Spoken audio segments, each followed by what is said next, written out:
بتوعنا هقلب فيهم كده، يعني تربيهم كويس جدا. لو عايزه تعمليهم بالمضرب اليدوي اعمليهم. هتحطي على البيض وتحطي عليهم رشه من الفلفل الاسمر على البيض تاني عشان انا الزفاره. وبعد كده بعد ما تربي البيض كويس هتنزلي عليهم بكوبايه الا ربع من الدقيق اللي عليهم معلقه البيكنج باودر، وتفردي تقلبي فيهم كويس كده لحد ما تحسي ان الدقيق ما فيش اي تكتلات معاكي في البيض. تقومي نازله عليهم بالخضار بتاعنا. هتفضلي برضو تقلبيهم في بعض كده لما تحسي ان هما كلاتهم اندمجوا مع بعض. وهتنزلي عليهم برضو بكوب لو لقيتهم يعني اللي هو تقيل، يعني تقيل معاكي كده.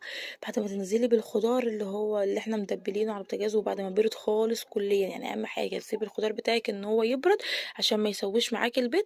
لما تحسي بقى لو حسيتي ان هو معاكي يعني تقيل كده، تحطي عليهم كوبايه الا ربع ربع كوبايه من اللبن. اولا هتزودي برضو معاكي القيمه الغذائيه وهتخفف معاكي يعني ايه الخليط بتاعك.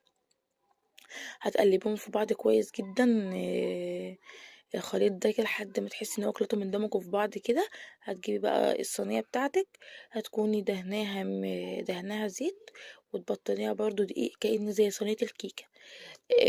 حابة تستخدمها في صينية مدورة وتحطي الخليط ده في صينية مدورة وتقطعيه زي خرط البيتزا، تمام. حابة تستخدموه في صينية مستطيلة وكده، او لو استخدموها في صينية بايركس زيي. يعني لازم تخلي بالك لما تيجي تطلعيها من الفرن انك انت تطلعيها من الفرن على يعني على فوطة او على اي حاجة، بلاش تحطيه الصينية مباشرة وهي سخنة على الرخامة عشان ما تفرقعش لا قدر الله يعني. الصينية بتاعتنا اهو بطلناها من الزيت، وهنزل عليها بالخليط بتاعنا. وهتفردي الخليط كويس كده في الصينية، وبعد كده تدخليها الفرن على درجة حرارة 180.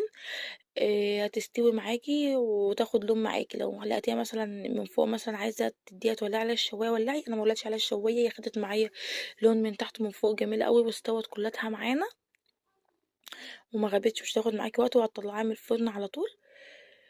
وهنا بتكون جاهزة معانا وطلعت معانا، شوفوا ما شاء الله جميلة واخدة لون حلو خالص معانا. واحسن اكلة واقتصادية والاطفال كلها بيحبوها، وتقدري تقدمي جنبها اي حاجة. وتنفع برضو من ضمن اكلات اخر الشهر. تقدمي مثلا تعملي جنبها خضار، طبق سلطة مثلا بطاطس مقلية وتبقى احلى غدوة. ممكن تعملي جنبها مثلا تونة زي ما انا عملت وشيبسي مثلا، وممكن تحطي جنبها مخلل. شوفي ان انتي تقدري تحطي جنبها اي حاجة اللي يريحك، هي جميلة وحلوة وبسيطة يعني وموفرة واقتصادية. يعتبر احنا كلنا عندنا الخضار في البيت. يعتبر بس احنا اللي ضفناه بس هو الاربع بيضات، طبعا 4 بيضات، والبيض دلوقتي الحمد لله رخيص يعني مش مكلف، حامل حوالي 20 جنيه. فالموضوع بسيط.